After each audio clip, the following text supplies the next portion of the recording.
Ya kalau memang kita nggak bisa kembali lagi, kalau memang kita harus berakhir di sini, ya tolonglah bilangin ke teman-teman saya, meskipun ya cuma lewat isyarat atau apa, tolong beri mereka tanda kalau kita berada di sini.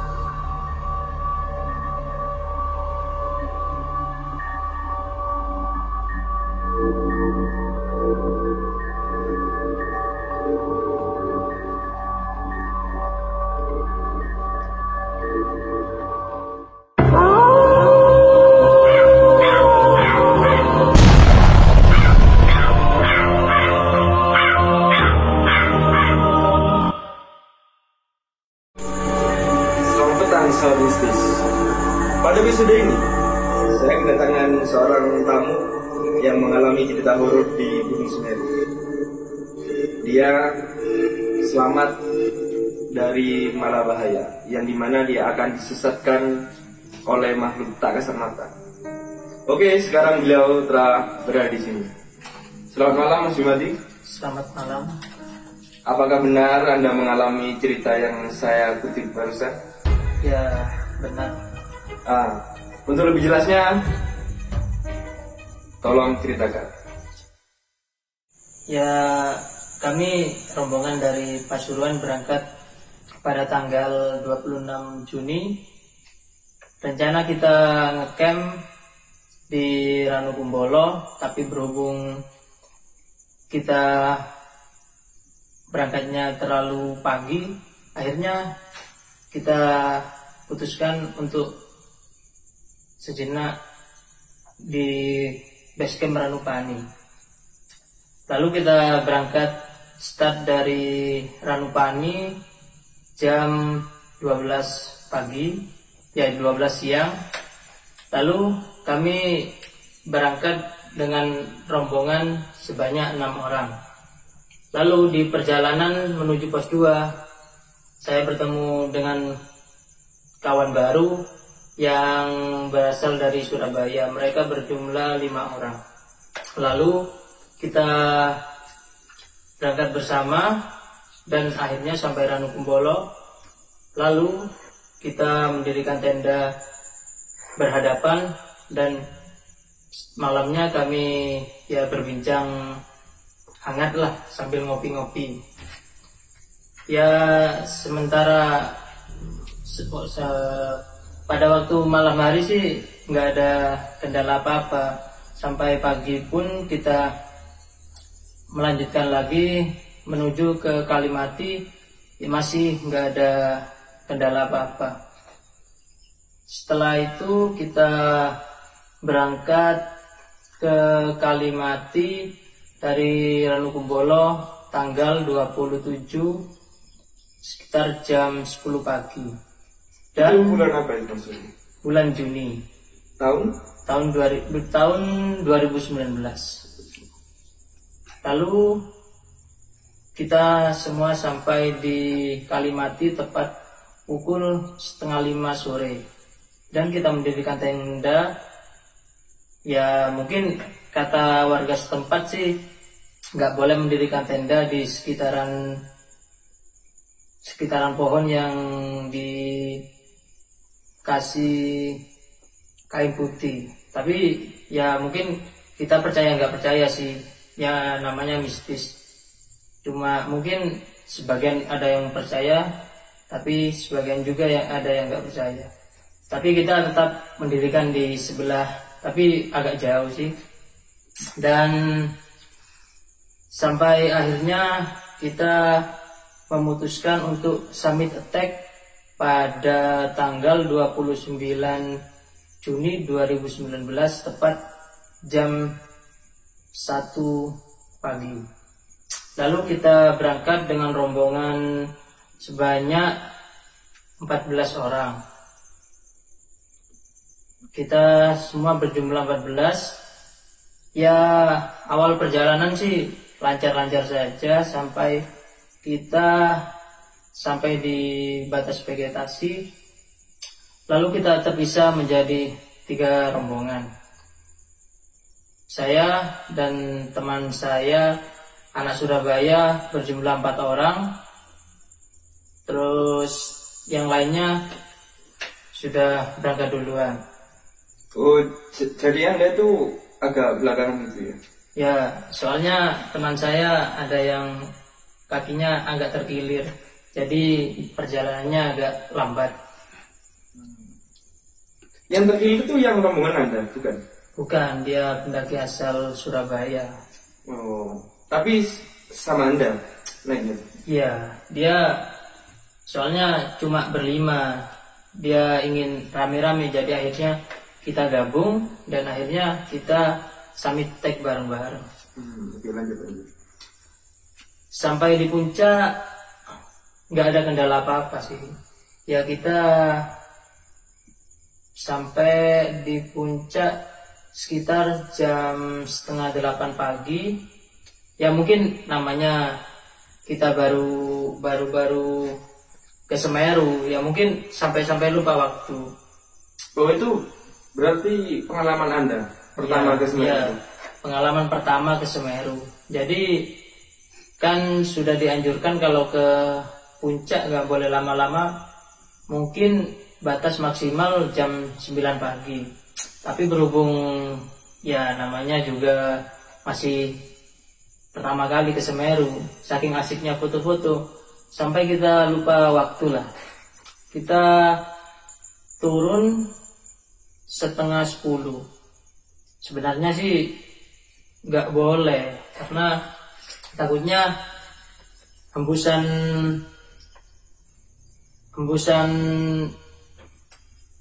apa namanya? Belerang itu ya?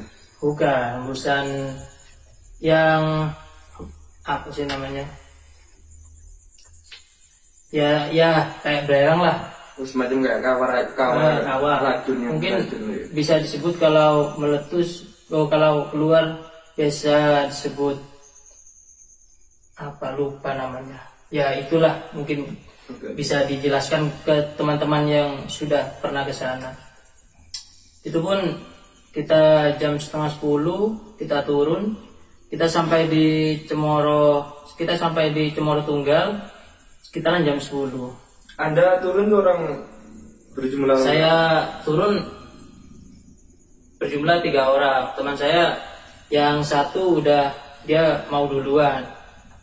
Saya bertiga, kemudian sampai di Cemoro Tunggal kita nyantai sejenak lah, menghilangkan rasa lelah dan minum-minum. Lah di sini cerita horor dimulai. Yang bertiga tuh boleh sebutkan namanya? Ya, pertama ya saya sendiri, kedua teman saya asal Surabaya, Awil, dan yang satunya juga teman saya asal Surabaya, namanya Rifai. Kejadian horor pun dimulai di sini. Ya mungkin Rifai, salah satu teman saya, mungkin dia kecapean atau ya mungkin agak ngelamun lah. Dia kayak ngelihat sosok pendaki yang nunjukin arah. Lah di situ dia mulai mengikuti pendaki tersebut. Oh, ada pendaki yang turun itu? Ya, tapi saat di puncak kita nggak ketemu sama dia, cuma kita ketemunya di Cemoro Tunggal. Oh, berarti itu waktu ke puncak nggak ada orang gitu? Nggak ada ya, di puncak cuma ada berapa orang lah yang mungkin masih asik-asik foto. Tapi selama di puncak kita foto-foto nggak ketemu sama pendaki tersebut. Ya jadi saya sama teman saya Awil ya timbul tanda tanya lah. Soalnya di atas kita nggak ketemu sama dia, tapi kok tiba-tiba pas turun dia kok langsung ada. Jadi kita agak tanda tanya di sini lah. Lalu akhirnya kita mengikuti Rifai yang udah turun duluan. Orang itu langsung turun gitu lah? Ya. Atau masih nyapa, negur siapa atau gimana? Dia ya langsung turun lah, nggak ya, kalau biasanya di gunung kan ya biasanya saling nyapa kalau ketemu orang meskipun nggak kenal, ya kebiasaan anak gunung kan gitu ya, meskipun nggak kenal ya biasanya nyapa, tapi dia langsung lari aja ke bawah, lalu dia jauh, entah dia turun kemana ya kurang paham. Tapi Rifai sempat ngikuti dia, lalu akhirnya sampai di Arcopodo. Ya yang saya herankan, arah panah kok menuju ke jurang bukan ke selatan. Soalnya pas kita naik arah panah tepat ke selatan, kok tiba-tiba arah panah kok berubah ke arah jurang dan jalur Arcopodo ditutup. Ya di situ ada 2 pendaki, cowok sama cewek, katanya itu jalur baru. Jadi akhirnya ya namanya kita kan baru ke Semeru, lalu ya kita ikut aja jalur itu. Kemudian sampai di bawah ada pendaki lain asal Semarang yang ikut juga turun ke situ. Tapi dia bertanya, apakah benar ini jalurnya Mas? Ya saya jawab, ya saya juga nggak ngerti Mbak, masalahnya saya juga baru ke sini. Ya mungkin dia ikut sekitar setengah jam lah, ikut kita turun ke bawah. Mungkin dia agak ragu-ragu, akhirnya dia kembali naik lagi ke atas. Tapi berhubung kita udah ketinggalan jauh sama Rifai, sedangkan Rifai udah turun ke bawah, udah nggak kelihatan. Tapi berarti Rifai itu ikut orang yang tadi tuh? Iya, Rifai ya ngejar pendaki tersebut. Ya namanya kita teman ya, kita juga ngejar. Mungkin si Awil agak takut sih, soalnya dia udah nyadar kalau itu bukan jalur pendakian tapi itu jurang. Kemudian ya saya bilang sama si Awil, karena si Pai kan rombongan kamu dari Surabaya, masa mau kamu tinggal? Kalau kamu tinggal terus gimana nasibnya? Ya mungkin kalau saya sih gak masalah, soalnya dia bukan rombongan saya. Tapi berhubung si Awil agak maksa, ya akhirnya mau gak mau saya juga memaksa dia ngajak turun juga, soalnya dia udah maksa mau naik aja ke atas, mau ninggalin si Pai. Tapi ya mungkin dia sadar, soalnya dia rombongan bareng dari Surabaya, anak 5, kok mau ditinggalin. Ya akhirnya ya turun lah, dengan terpaksa Awil ikut turun ngejar si Pai. Tapi waktu turun kita udah ketinggalan jauh sama si Pai. Nah di situ kita mulai ada agak merinding lah, soalnya kita waktu ketemu sama pendaki asal Jakarta, kita ajak komunikasi, dia nggak ngerespon kita. Nah sedangkan waktu Pai ngajak komunikasi dia, ya dia nyebutin namanya, dia nyebutin asal kotanya, dan dia nyebutin rombongannya berapa orang. Pendaki Jakarta itu yang mana? Ya pendaki yang diikuti sama si Pai. Oh yang tiba-tiba turun. Ya mungkin di sini saya sih nggak terlalu percaya sih kalau dia ngerti jalur. Soalnya selama saya ngejar si Pai nggak ada jalur sama sekali, ya adanya cuma jalur longsoran sama ya jurang. Lalu di situ mulai ada tanda tanya, kenapa kok waktu kita tanya sama si Mas itu kok nggak ngerespon, sedangkan si Pai tanya kok dia direspon. Oh, berarti sempat kok ada komunikasi kan? Iya, sempat ada komunikasi, tapi ya nggak lama sih, cuma kita nanya-nanya aja, tapi dia nggak ngerespon sama sekali. Lalu dia turun aja, ya nggak ngajak-ngajak kita, ya nggak negur kalau kita salah jalur. Ya dia cuma langsung lari aja ke bawah, ngikuti jalur itu. Lalu kita ketemu lagi sama si pendaki asal Jakarta itu, ya kata si Pak I sih namanya Mas Rustam, dia pendaki asal Jakarta. Dia berangkat dari Jakarta sendirian sih, nggak ada temannya. Katanya sih dia nyoba trek Semeru sendirian, dia nggak ngajak teman-temannya sih. Katanya sih gitu, kata si Pak I. Rustam itu kira-kira umur berapa, Mas? Rustam ya sekitar umur 19 tahun lah. Soalnya jadi masih muda ya? Ya soalnya dia mungkin agak pendek sih anaknya, tapi kayaknya kalau melihat wajahnya sih kayak baru lulus sekolah gitu. Boleh kasih tahu sedikit yang pakai seperti apa? Ya waktu kita pertama bertemu sih dia pakai topi warna abu-abu, jaket warna oranye, terus celana hitam dan sepatu warna abu-abu. Lalu dia membuat tas carrier kecil sih, diapack, ukuran 35 liter lah, warna biru. Kemudian langsung setelah itu kita lanjut ke bawah. Kita masih ketinggalan jauh sama si Pak I. Pak I itu sama siapa Pak I? Pak I itu sendirian, dia yang ikuti Rustam itu ya? Iya. Dia mungkin kalau secara jarak sih kita udah ketinggalan mungkin 1 kilo lah dari si Pak I. Soalnya kita panggil udah gak terdengar suara lagi. Lalu sampai di bawah,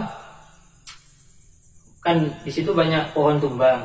Lalu tiap pohon tumbang itu ada pertigaan. Nah di situ saya timbul tanda tanya, kok tiap ada pohon tumbang lalu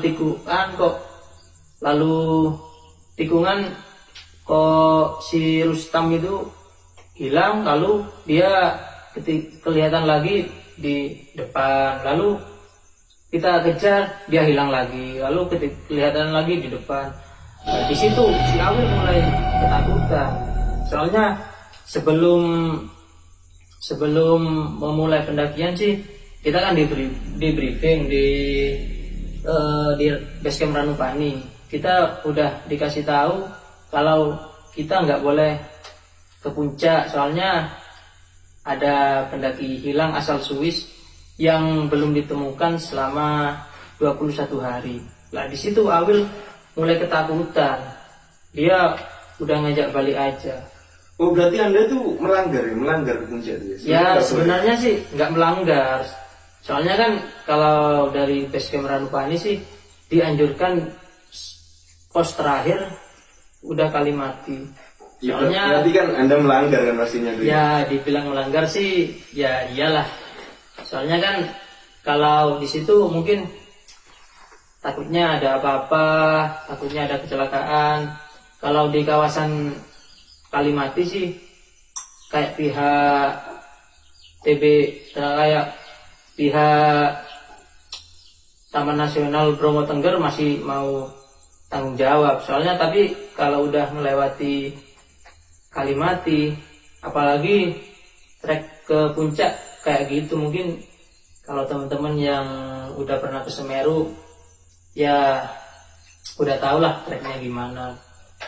Soalnya kalau kita melangkah 1 kali turun 2 kali ya kayak gitulah. Dan akhirnya di situ saya mulai agak merinding sih, tapi si Awil udah ngajak balik aja. Tapi pendirian saya tetap, saya harus bisa nemuin si Pai, meskipun dia bukan rombongan saya sih, tapi ya namanya kita berangkat bareng ya, pulang ya juga harus bareng. Ya kata anak pendaki sekarang sih, kita harus saling jaga solidaritas sih. Ya lalu kita tetap turun, tapi si Awil ngajak balik aja ke atas. Ya namanya teman ya, tetap saya paksa sih, tapi lama kelamaan dia akhirnya mau, ya kita lanjut. Oh berarti Awil, Ya, Awil itu agak nggak mau gitu. Ya Awil Pak ya sebenarnya sih bukan nggak mau, tapi dia takut, soalnya udah kerasa aneh gitu ya. ya udah, ya mulai dari sebelum ke bawah udah mulai ada perasaan aneh sih. Tapi si Awil tetap aja dia sok berani lah, padahal dia takut. Tapi berhubung saya paksa dan saya bilangin nggak ada apa-apa kok, kita cuma nggak ada niatan apa-apa, kita cuma mau nolongin teman kita. Akhirnya si Awil memberanikan diri lah turun. Ya kita turun ya sekitar, waktu itu kita turun sampai ke bawah itu saya lihat jam udah jam setengah 12. Jadi perkiraan kita udah berjalan dari Arcopodo ke bawah itu udah hampir 2 jam. Berarti Anda turun ke jurang hampir 2 jam? Iya, hampir 2 jam. Lalu kita manggil Pai, tapi dia udah nggak ada suara lagi. Tapi masih kelihatan Pak itu? Udah nggak kelihatan, soalnya kita udah ketinggalan jauh sama si Pai. Pak itu berarti posisinya lari atau gimana? Iya, dia lari. Kita panggil dia nggak noleh, nggak apa, tapi dia tetap lari. Kayak dia nggak dengar apa-apa. Akhirnya kita tetap turun ke bawah, lalu dan di situ kita bertemu ya mungkin kalau biasa sih nggak kelihatan sih, mungkin kalau ya agak punya kelebihan bisa melihat sesuatu lah. Nah di situ si Awil tanya ke saya, "Lo kenapa Mas kok berhenti?" "Bentar Wil, ada orang mau lewat."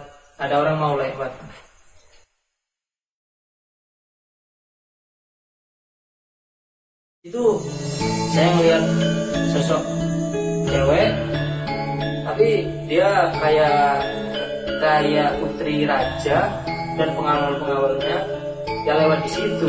Dia pakai ya kayak putri raja lah, dia pakai kebaya, juga pakai mahkota. Mungkin kalau bisa melihat dengan mata telanjang sih dia cantik banget, ya kayak putri